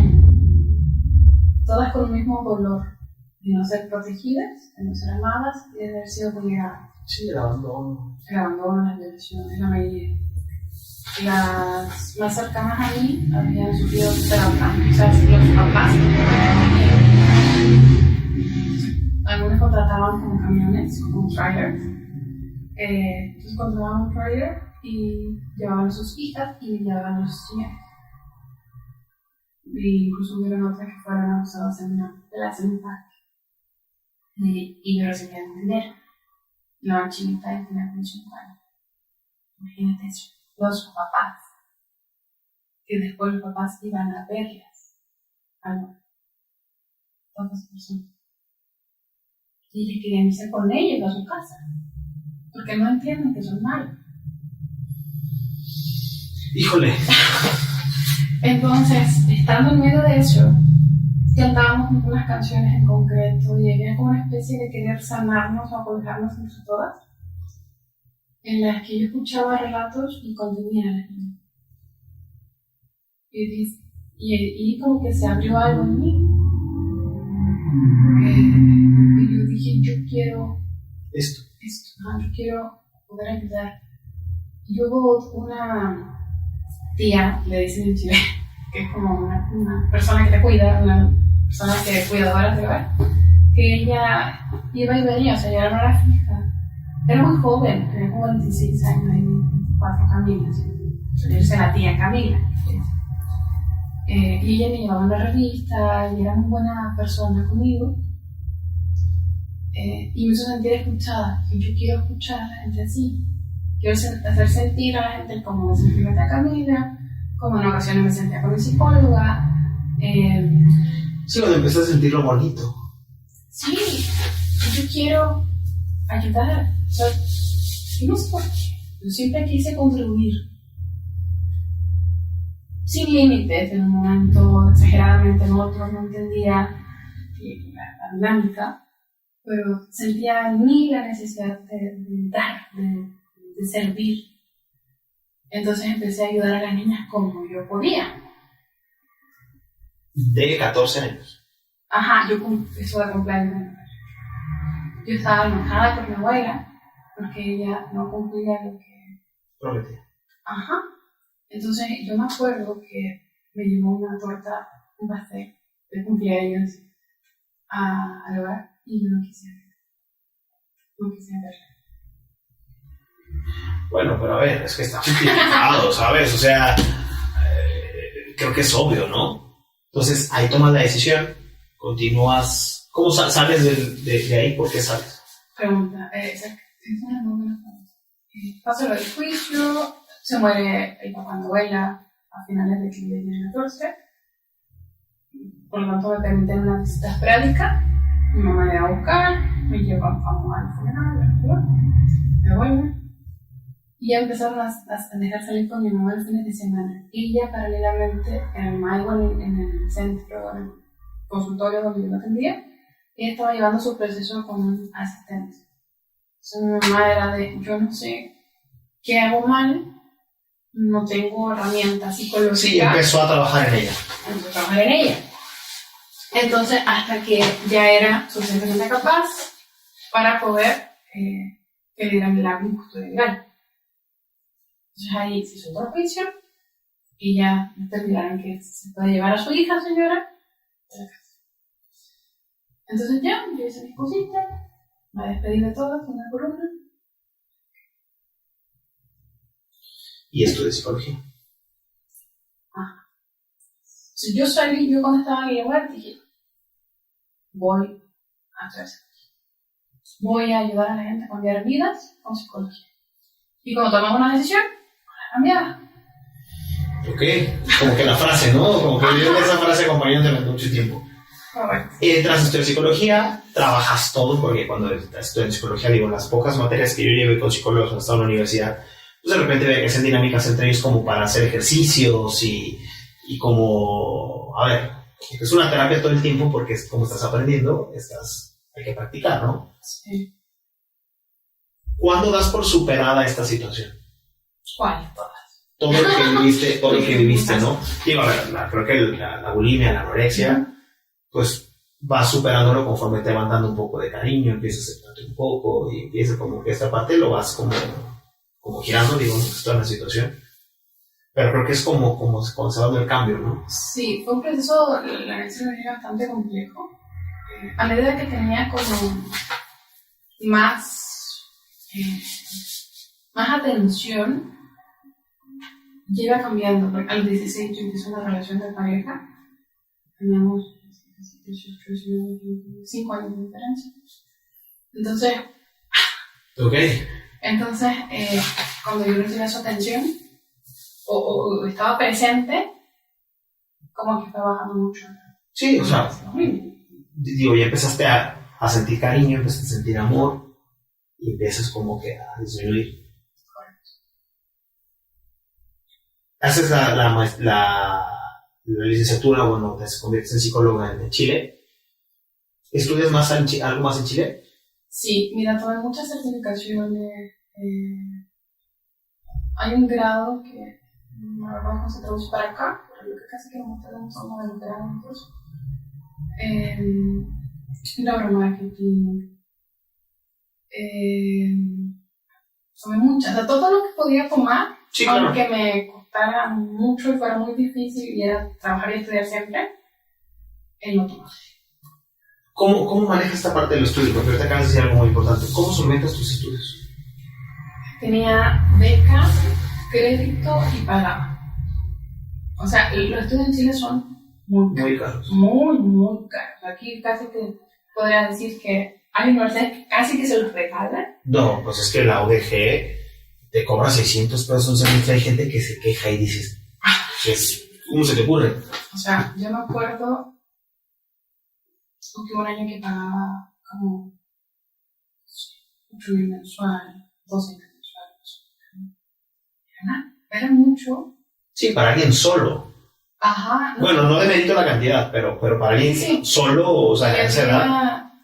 Un momento que ya no tenía crédito y tenía como 20.000 meses. ¿Vivías en casa de tu mamá? No, yo me fui a vivir sola. O sea, vivías sola. Yo pagaba renta. Vivías sola y aparte estudiaste. Yo pagaba renta. ¿Cuántos trabajos tenías? Un trabajo, pero trabajaba en Papa John's, que es una cadena. Sí, de comida. Como un Chingis, como un... Ajá, es como, o sea, es el giro de pizzería, pero todos los ingredientes son más caros, te pagan mucho más de lo que te pagaban en McDonald's, por ejemplo. O sea, de verdad que era mucho más. Yo me acuerdo que había meses, tú en un año podías postular a ser como jefe de una zona en sí. Yo en los 6 meses ya me sabía todo, aprendí todo, temperaturas, números, porcentajes, un montón de cosas. Te los cursos. Ajá, y hacia la jefa a los 6 meses me cambié de sucursal para irme a la más grande de la zona. Y ahí ganaba 30 mil al mes.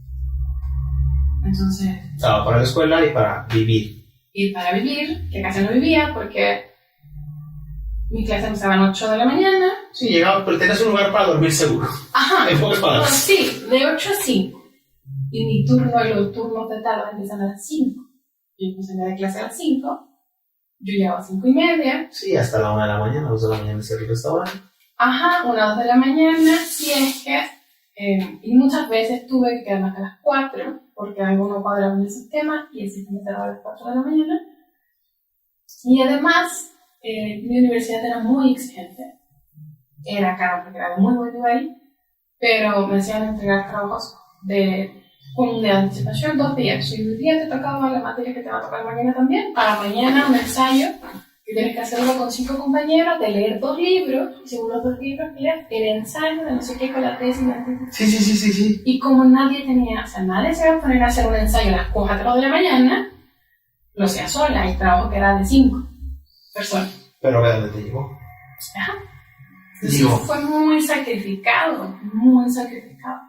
¿Y cómo vienes a México? Bueno, terminas, haces todo tu proceso, ¿y cómo llegas a México? Se ve pregunta. ¿Cómo sales de Chile? O sea, ¿qué te hace venir a México? Me enamoré. ¿Te enamoraste? Me enamoré. Así que no hablo como así de vida personal. No, digo, pero... a ver, fue una relación de pareja, punto. Ajá, y sigo felizmente enamorada. Mira qué bonito. Digo, la vida premia, o sea, la vida quita Sí. Y luego también da, o al revés, ¿no? Da y luego te quita. Entonces te vienes a Me México. vengo a México, se supone que de vacaciones 2 semanas, a conocernos, a ver qué. Ok. Y el segundo día dije, no me puedo. Y tomaste la decisión y te quedaste. Claro, porque cuando tomamos una decisión, No la cambias. ajá. Entonces, así. Y hoy día tengo la dicha de atender a una enorme cantidad de pacientes mexicanos. Mucho. ¿Tienes por esa certificación que fue la que dije al principio de Marisa? Es Marisa Pérez, ¿verdad? Yes. De hecho, esa certificación voy a explicarlo un poquito en su contexto. Lo que yo hacía con psicología en un año de resultado para un paciente, la certificación me permite hacerlo en 3 sesiones. Esa es la gran diferencia. Por eso he tenido muchos pacientes. Yo me atrevo a decir en cámara, hay números, hasta la fecha he atendido a más de 800 personas con resultados tangibles. La mayoría no quiere subir testimonios, me escriben por WhatsApp. Por ejemplo, tengo un paciente que me dice que ya con todo lo que hicimos ya me puedo comprar una camioneta. Una camioneta, su esposa, su bebé arriba de la camioneta. Pero muchos no quieren grabar porque le tienen miedo a que sepan que si ganan más dinero, para pasarte algo. X, no les interesa. Dale. Ajá. Dice el resultado, se acabó. Correcto. Pero es para mí maravilloso porque tengo pacientes que eran pacientes míos cuando llegué hace 3 años y me escriben para decirme, ay, qué alegría poder saludarla, ya se me había perdido su número, me metí a su página, la encontré, sabe que mi vida me cambió así. Sí, o sea, que marcaste la vida de alguien. Ajá, y eso es hermoso. Volvemos a lo mismo. Eres una persona que está acostumbrada a ayudar a los demás. Fíjate, yo puedo decir que eso vine. O sea, todos tenemos un propósito. El Ikigai, el famosísimo Ikigai. Ikigai japonés, correcto. Ese es tu propósito, tú lo encontraste. Claro. Ayudar a la gente. Por ahí también tomas esta certificación aquí en México, en Chile, en Inglaterra, online. ¿Cómo funciona? Todas las certificaciones son del Reino Unido. De hecho, hay como 3 formas de la terapia. O le dices certificación del Reino Unido o certificación del Reino Unido, la cosa es como que tienen una forma de tratarlo muy complicado. Es como... ¿El Reino Unido? Ellos, como cultura, es diferente a la cultura latina. Totalmente, no, una misma. Entonces nosotros, de forma como legal, tenemos que decir que estudiamos terapia de hipnosis en el Reino Unido, con el artículo N, y no D. Entonces, hasta todo eso nosotros nos preguntamos. Okay. Lo que se puede dar por entender a hipnosis. Okay. ¿Cómo funciona entonces el tema? Porque también das terapia por Zoom, presencial, vemos algunos que nos gusta esto, ¿no? El contacto. ¿Es igual de eficiente? ¿No funciona igual? ¿Qué onda con esto? O sea, porque el tipo de terapia que tú das, entonces estoy entendiendo que es como hipnosis. Correcto. Actualmente solo hago terapia de hipnosis, mentorías, conferencias. Ok. No doy terapia psicológica. Sí, la clásica, la de ven cada 3 semanas. Ajá. Y vamos trabajando, ¿no? O sea, tú entras... ¿Cómo es esta terapia, la de hipnosis? Perfecto. Tienes un problema, por ejemplo, tú llegas conmigo y me dices, yo quiero eliminar mi bloqueo con el dinero. Ajá. El 99% de la gente creo que diga, pues. De hecho, sí, mi público normal son empresarios. Sí, claro, es obvio, ¿no? Llegan conmigo y me dicen, yo quiero bloquear el... Desbloquear el tema del dinero, o el del éxito, o el del crecimiento, etc. Le pregunto a tu mente... O el amor. Correcto. A un estado de relajación profunda. Existen varios tipos de hipnosis. Aquí en México... La tenía que decir. La de show que no es clínica ni es terapéutica. De hecho es peligroso que tú llevas a una persona en hipnosis y no sabes es que estás saliendo la caja de Pandora. Estás saliendo la caja de Pandora. Entonces, a mí me preocupa que hasta en los Simpsons hacen referencia a eso, burla de eso. A mí me preocupa que hay por ahí dando vueltas propaganda de aprende hipnosis en un fin de semana. Sí, no, es que a ver, estás abriendo una caja de Pandora tremenda, como los de constelaciones, como los de 1000 cosas, o sea. Está complicado. O sea, yo estoy preparando hace mucho tiempo mi certificación para poder sacarla, porque no es lo mismo trabajar con un público anglosajón que trabajar con un público latino. Y te diría, ni siquiera anglosajón, o sea, europeo, porque cuando trabajas con personas de España es distinto. Sí. ¿Cómo es la hipnosis? ¿Cómo es la hipnosis? Llevas a la mente a un estado de relajación profunda, estás despierto. Consciente. ¿Sabes lo que está pasando? Sabes lo que está pasando. Si yo te dijera, párate de cabeza, me vas a decir no, porque estás consciente y despierto. Solo que te da más poder a ti para poder abrir y acceder a tu subconsciente que normalmente no tienes acceso. Eso no te quita poder. No yo agarro tu poder y ahora lo tengo yo y yo te digo, haz payasadas y tú las haces. No. Yo te doy a ti más poder de ti. Esa es la diferencia. Esa es la realidad. Bueno, quien quiera terapia, en el que abajo en la cajita están los contactos, ¿no? Por supuesto. Digo, y la realidad es que dejé estas preguntas para el final porque ¿quién mejor que pasó por todo lo que has pasado? Que vivió todo lo que has vivido. Que superó desde el perdón, desde el amor, desde la cansada y repetida palabra de la resiliencia, que creo que en ti encaja perfecto, podría ser un muy buen significado de la palabra resiliencia. ¿Cómo lograste convertir todo esto para llevarlo a una terapia? Entonces, no es que seas inmune al dolor, es que entiendes tanto el dolor, viviste tanto el dolor, el sufrimiento, el desamor, el abandono y todas las cosas negativas que viviste, que cuando tienes una persona enfrente le dices, Pupito, pues muy padre que no puedas tener esto, pero sí se puede. O sea, no te vas a poner a decir a todo el mundo, no, pues fíjate que me pasó todo esto, para que veas que sí se puede y veme cómo estoy.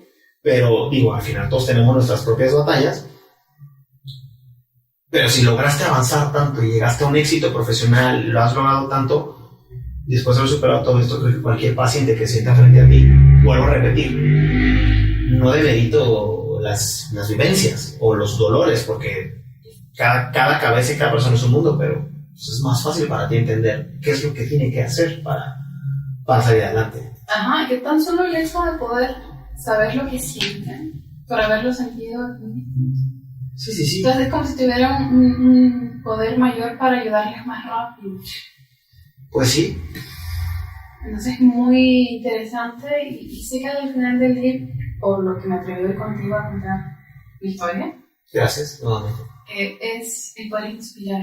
Estuve en un evento, fue un fin de semana espectacular, donde vi personas increíbles que estaban inspirando con su historia. Y vi a una persona que yo admiro mucho, que la había seguido desde el 2016, y ahí cuenta algo de su historia. Pude tener la oportunidad de verla en backstage. Menos casi 2 minutos solo para la foto. Tuve que hablar con más de 20 personas para que me dieran acceso. Era algo imposible. Bueno, pero cuando dices algo lo cumples. Ajá, pues era la decisión. Y pude sacarme la foto con ella. Y le dije, necesitaba esto. Escuchar tu historia para tener la valentía para conocer la mía.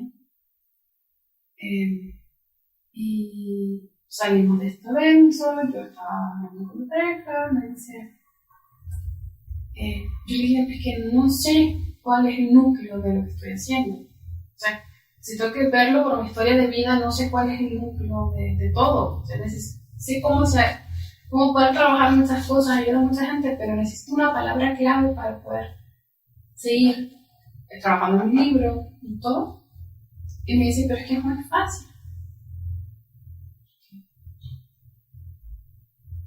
Todo tu historia y toda tu vida es la palabra. Y algo que admiro de ti es la palabra perdón. Sí. Y yo le digo, ay, pero el perdón, entonces se me hace muy básico, muy normal. No, ni de broma. Y me dice, es que es eso, para ti. Es muy normal. Ajá, entonces. Ahorita que estás platicando todo esto, me acordé de todas las veces que no perdoné a alguien o que viví con esta frustración de sensación de control y de no perdonar, porque al final no perdonar, y tú lo acabas de decir, ¿no? O sea, no tenía herramientas, no sabía. Creo que todos nuestros traumas vienen de la infancia, ¿no? Que es cuando no tenemos como... Se está desarrollando nuestro carácter. Hay estudios que dicen que hasta los 7, 8 años, todo lo que viviste durante ese periodo de tiempo forja mucho de tu futuro y los traumas, bla, bla, bla, bla, bla. Pero es que has perdonado cosas increíbles, o sea, imperdonables, diría la sociedad, ¿no? Sí, yo creo que compagino mucho con tu pareja, y creo que el perdón es tu palabra, ¿no? Así como el epitafio, ¿no? Podría ser aquí ya ser la persona que perdona a todo mundo.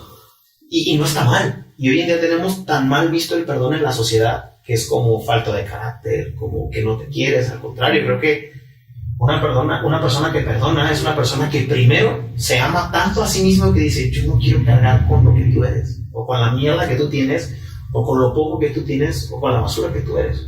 Yo no soy así. Y te perdono. Y cuando lo dices desde el fondo de tu corazón, desde el estómago, creo que habla más de ti que de la otra persona. El perdonar sinceramente y decir, te perdono, o sea, no pasa nada. Mira, voy a andar a justo en eso. Mi primo me buscó para pedirme perdón. ¿Ok? Yo era adolescente, estaba en todo este conflicto con mi mamá, había hace pocos años en el hogar de menores. Y mi abuela y mi hermano me decían, pero es que él te quiere pedir perdón, pero es que perdónalo.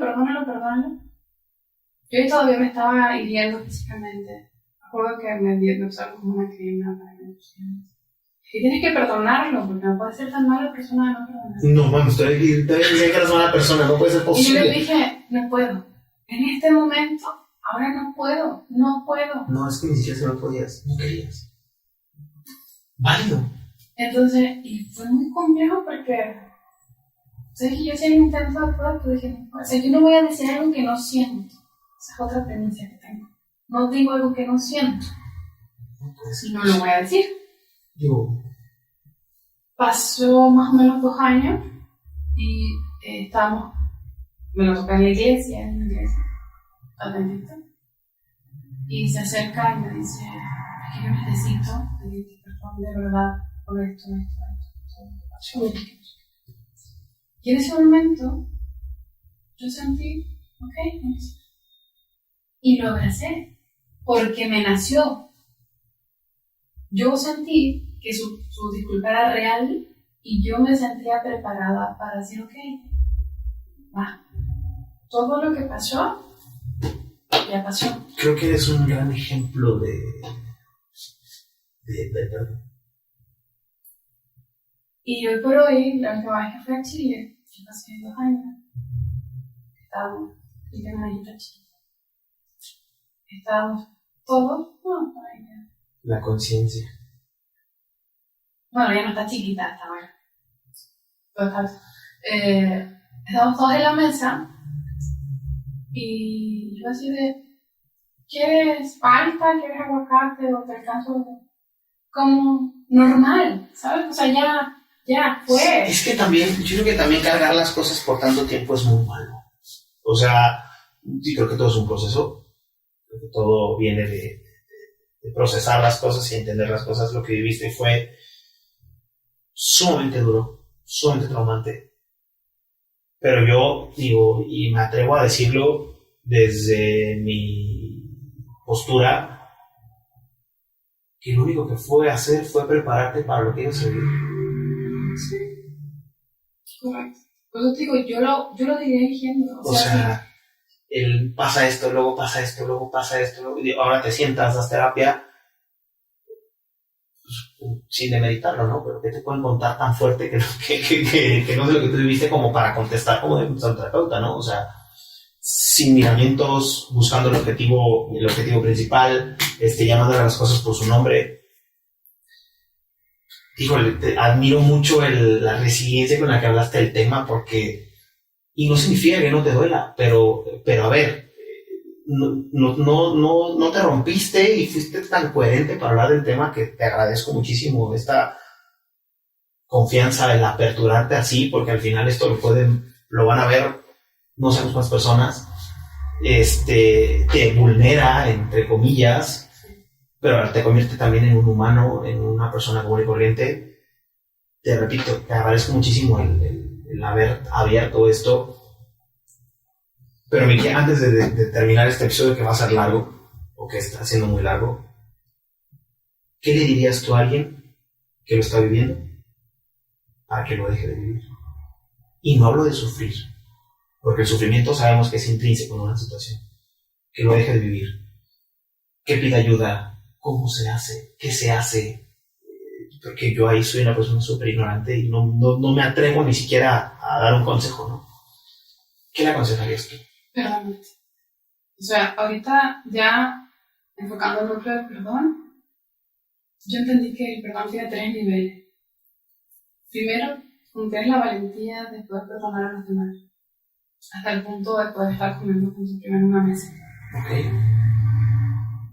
Después, el segundo nivel de perdón es perdonarte a ti. Perdonarte por haberte hecho sentir culpable. Perdonarte por maltratarte. Perdonarte por posponer. Por castigarte. O sea, toda la gente pospone y posponer es una forma de castigarte. Presionarte, exigirte.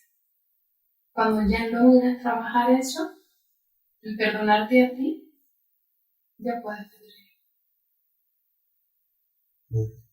Antes suele ser difícil, pero hoy día tenemos medios como WhatsApp. No solo WhatsApp. ¿Alguien? Tus redes. Mis redes. Me pueden encontrar como Carolina Winkler, se escribe con W o W al principio, y con un K. En la descripción lo voy a dejar. Creo que siempre te lo dejo a ti. Con eso, ¿no? El perdón, no están solos. Sé que se sienten solos. Ajá. Pero pueden pedir ayuda. Levanta la mano. Sí. Y cierro con que muchas veces creemos que lo que vivimos es terrible y difícil, que no hay razones para vivir. Pero yo puedo decirte hoy que vivo una vida hermosa, maravillosa, feliz, y que todo lo que pasé de todo lo que puede estar pasando, al final siempre vale la alegría. Así que siempre hay esperanza. Siempre hay esperanza. Siempre hay esperanza. Con eso cerramos. Pues te agradezco mucho. Un placer. Muchas gracias. Búsquenla en sus redes. Búsquenla como terapeuta. Excelente. Y pues, como siempre les digo, nos vemos y nos escuchamos en próximos episodios. Muchas gracias. Y aquí concluye un episodio más del podcast de Rizzo Te Busca. Suscríbete, déjame tus comentarios y ayúdame a llegar a más personas que quieran aprender sobre el arte de reclutar. Nos escuchamos en próximos episodios.